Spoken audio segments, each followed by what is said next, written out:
بسم اللہ الرحمن الرحیم۔ معزز سامعین، السلام علیکم ورحمۃ اللہ وبرکاتہ۔ سلطنت عثمانیہ کے سلطان مراد اکثر گمنام طور پر لوگوں کے درمیان جاتے اور ان کے حالات جانتے۔ ایک شام انہیں ایک بے چینی سے محسوس ہوئی، باہر جانے کا حکم دیا، اپنے سربراہ کو ساتھ لیا اور ایک مصروف علاقے میں آ گئے۔ ایک شخص کو زمین پر پڑا ہوا پایا۔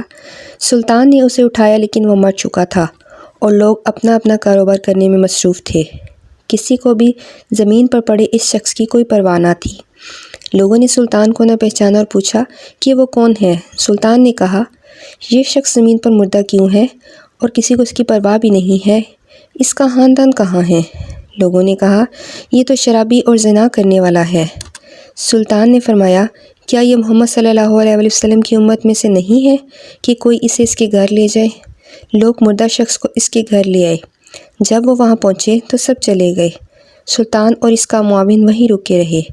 اس شخص کی بیوی نے جب اپنے شوہر کی لاش دیکھی تو وہ رونے لگی اور کہنے لگی، اللہ تم پر رحم کرے اے اللہ کے دوست، میں گواہی دیتی ہوں کہ تم متقیوں میں سے ہو۔ سلطان حیرت میں تھا۔ اس نے کہا، یہ تقویٰ کرنے والوں میں سے ہے تو لوگ اس کے بارے میں ایسی باتیں کرتے ہیں جو متقی کی شان کے خلاف ہیں۔ عورت نے جواب دیا، مجھے لوگوں سے یہی توقع تھی۔ میرا شوہر ہر رات ہوٹل میں جاتا اور جتنا ہو سکے شراب خریدتا اور گھر لے آتا، ساری شراب نالی میں بہا دیتا اور کہتا، آج میں نے تھوڑے سے مسلمانوں کو اس شراب سے بچا لیا ہے۔ پھر وہ طوائف کے پاس جاتا اور اسے کچھ رقم دیتا اور صبح تک اس کا دروازہ بند کرنے کو کہتا۔